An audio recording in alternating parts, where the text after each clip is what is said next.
What I'm about to share is the reason my parents decided to leave a house that had been in our family for 3 generations. I've battled depression for most of my life, and it's hard to shake off feeling worthless at times. While I'm doing much better now, when I was younger, it was really horrible. Because of this, I spent a lot of time alone in my room. Our house was in a very wooded area, with trees surrounding 3 sides of it and a forest separating us from the nearest neighbors.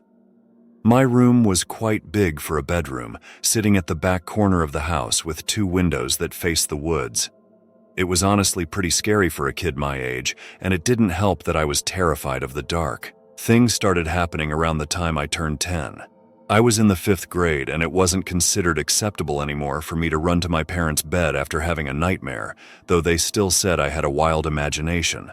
The first odd thing I noticed was with my nightlight. It had different color settings, and I always kept it on red when I fell asleep at night. One night, I woke up out of nowhere, which was strange for me. I was really sleepy and fell back asleep almost immediately, but before I did, I saw that my nightlight wasn't set to the red I always left on. I didn't think too much of it until a week later when I woke up again and realized that the nightlight wasn't red again. I asked my parents if they had messed with it, but they looked confused and said they had no idea what I was talking about.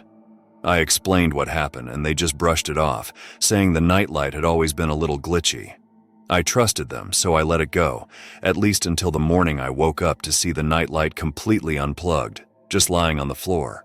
Again, my parents didn't think it was anything worth worrying about, telling me to focus on school and that I was probably too old for a nightlight anyway. Then, a few days later, the nightlight disappeared entirely. It was as if it vanished into thin air. That's when I knew my parents were lying to me. I figured they had taken it away, thinking I should have outgrown it by now. This led to a big argument between us, since both sides were accusing the other of hiding it, and neither of us was backing down.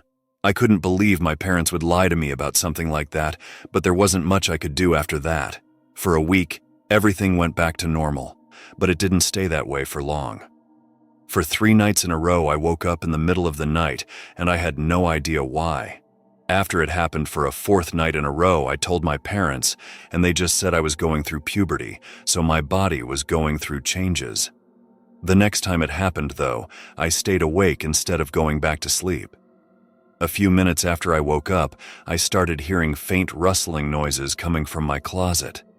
My parents didn't believe me, of course. My dad even checked the closet and said there was nothing in there, just old toys and posters. The next 4 days were the most terrifying nights I've ever experienced. Every time I woke up, I heard rustling in my closet. It was like torture, and I couldn't take it anymore. I begged my parents to believe me, and my dad got so frustrated that he dragged me to the closet to show me there was nothing there. He angrily started tossing my toys around the room, clearing out the closet bit by bit while yelling at me. But that was until he pulled down one of the posters from the wall. My parents and I just stood there staring in shock at the huge hole in the wall that the poster had been hiding. My mom started screaming while my dad grabbed a flashlight. The hole was too deep to see where it led, so my dad ran outside to check the house. He found a small hole in the ground near the foundation. After some digging, he discovered it wasn't just a little dip. It was a tunnel leading from the woods straight to my room. That same night, my mom and I went to stay at my aunt's house, and we moved out not long after that. I stayed with my aunt until we were able to move.